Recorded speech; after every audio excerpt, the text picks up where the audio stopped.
මධ්‍යහනක් මම අච්චිනි ලොකුබණ්ඩා එක්සත් ජාතික පක්ෂයේ ලක්වනිතා සභාපතිතුමිය ඊයේ දින කියන්නේ 16 වෙනිදා අපි සියලු දෙනාම දන්නවා කොළඹ මහනගර සභාවේ පළමු සැසිවාරය. ඒ දින සවස මහනගර සභාවේ එක්සත් ජාතික පක්ෂයෙන් තේරීපත් වූ දේශපාලන අධ්‍යක්ීම් බහුල එක්සත් ජාතික පක්ෂයේ മന്ത്രിතුමියක් වන සඳමාලි മന്ത്രിතුමියට NPP ආධාරකරුවන් කීප දෙනෙක් විසින් විශාල ඇගේ කාර්යාලය ඉදිරිපිටදී දැඩි මැර ප්‍රහාරයක් එල්ල කළා තියෙනවා. ඇය සඳමාලි മന്ത്രിතුමිය කියන්නේ මහත්මා දේශපාලනයක් නියැලුණු විවිධාකාර සමාජ සේවා කටයුතු වල නියැලුණු දක්ෂ පක්ෂයට හිටපු දක්ෂ മന്ത്രിතුමියක්. ඉතින් ඇය ඊයේ දින පළමු සැසිවාරයේදී අපි දැක්කා කොළඹ මහනගර සභාවේ බලය ලබා ගැනීම සඳහා විවිධ අවස්ථාවන්හිදී ඇගේ කටහඬ අවදි කරා. අපි එතනදී දැක්කා බහුතර ජනමතය යටපත් කරමින් කොළඹ මහනගර සභාවේ බලය ජාතික ජනබලවේගයට ලබා දීමට පළාත් පාලන කුමසාරිස්තුමිය සහ එහි සේවකයන් ගත්ත උත්සාහය. ඉතින් ඒ වෙනුවෙන් විශේෂයෙන්ම ඇය කතා කරා අපි දැක්කා. ඉන් පසුව තමයි ඇයට මේ ප්‍රහාරය එල්ල වුණේ. ඉතින් අපි ඇත්තටම මේ අයිතියට අභියෝග කරනවා. මොකද එතුමියට කතා කරන්න අයිතියක් තියෙනවා. ඒ අයිතිය අභියෝග කරමින් NPP ආධාරකරුවන් විසින් මේ සිදු කරන ලද මැර ප්‍රහාරයෙන් ඉස්මතු කරන්නේ ඒගොල්ලන්ගේ අලුත් දේශපාලන සංස්කෘතිය නේද කියලා අපි හැමෝගෙම අහනවා. ශානි ජයසිංහ මමත් කොළඹ මහනගර සභාවේ മന്ത്രിවරියක්. වැඩි බහුතරයට අවශ්‍ය දේ නෙමෙයි ඊයේ දවසේ සිද්ධ වුණේ. අපිට යන්න උනේ රහස්‍ය ඡන්දයකට. රහස්‍ය ඡන්දෙට ගියේ නිසා තමයි අපිට මේ විදිය ප්‍රතිඵලයක් ලබා ගන්න උනේ.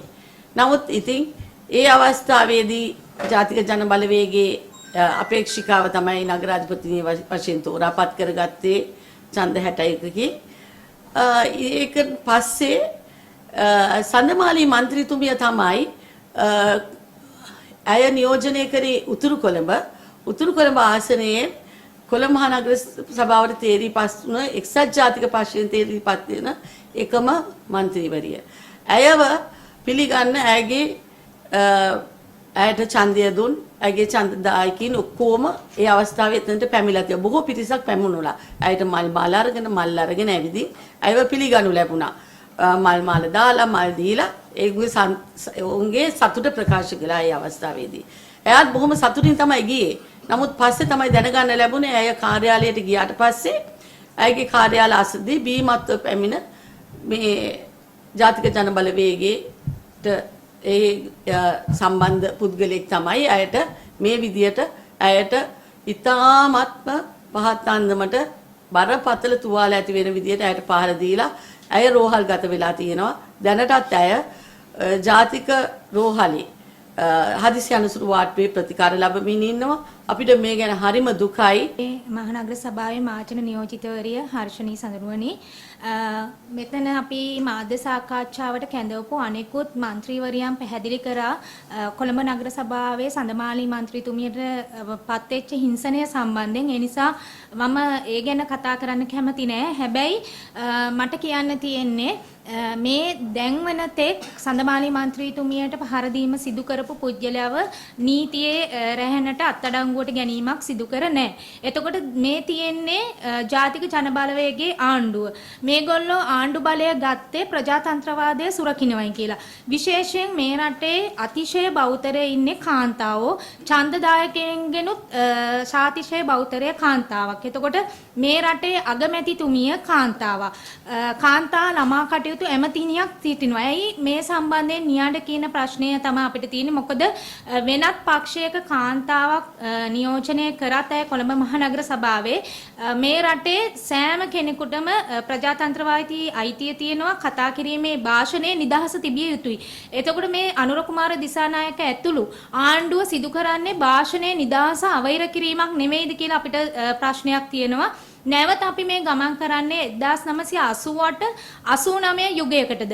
ඒ කියන්නේ 88 89 අපි කුඩා අවදියේ වුණත් අපි අහලා තියෙන අපිට මතකයි අර ගල් කටස් පාවිච්චි කරපු යුගයේ කාන්තාවන්ව කොණ්ඩෙන් ඇදගෙන ගිහිල්ලා කොණ්ඩේ කපා දාපු යුගයේ කාන්තාවන්ව දූෂණයට ලක් කරපු යුගයද නැවත අපිට මේ මතක් කිරීමක් සිදු කරන්න කියන ප්‍රශ්නේ තමයි කාන්තා සබිකාවියන් විදියට අපිට තියෙන්නේ. මොකද කාන්තාව කියන්නේ අපි දන්නවා පිරිමි යම් කිසි පිරිමියෙක් කාන්තාවකට අත ඔසවනවා නම් කාන්තාවකට පරිභව කරනවා නම් එය ප්‍රජාතන්ත්‍රවාදී රටක ලක්ෂණයක් නෙවෙයි. මම චාමිකා ජෝතිරත්න එක්සත් ජාතික පක්ෂයේ නියෝජනය කරන කොළඹ නගර සභා මන්ත්‍රීවරියක්. මම ඇතුළු තව මන්ත්‍රීවරියන් 5 දෙනෙක් එක්සත් ජාතික පක්ෂ කොළඹ නගර සභාව නියෝජනය කරමින් ඊයේ නගරාධිපතිනිය තේරීමේ මැතිවරණයට මුහුණ දුන්නා. එතනදී සඳමාලි මන්ත්‍රීතුමිය මට එහා පැත්තේ ඉඳගෙන දැඩි ප්‍රහාරයක් එල්ල කරා. අපි විවෘත ඡන්දයක් ඉල්ලපු වෙලාවේ අපි හැමදෙනාම ලෑස්ති වෙලා හිටියේ නගරාධිපතිතුමිය තුමා හරි තෝරන ඡන්දෙදී විවෘත ඡන්දයක් කොන්ද කෙලින් තියාගෙන අපිට ඉල්ලන්න පුළුවන් නම් අපි කාන්තාව හැටියට අපි හැමදාම ජීවිතේට මුණ දුන්න කට්ටිය අපිට පුළුවන්කමක් තිබ්බා මේ විවෘත ඡන්දයක් ඉල්ලන්න. ඒම නිසා සඳමාලි මන්ත්‍රීතුමිය අද ප්‍රහාරයට ලක් වෙලා ඉන්න සඳමාලි මන්ත්‍රීතුමිය ඒ සඳහා මේ දැඩි ඉල්ලීමක් කරා.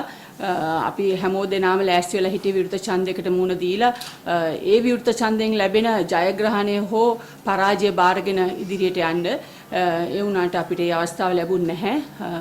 පළාත් පාලන කොමසාරිස්වරිය දිගටම කියාගෙන හිටියා මොකද්ද රහස් ඡන්දයකට ආ යුතු බව.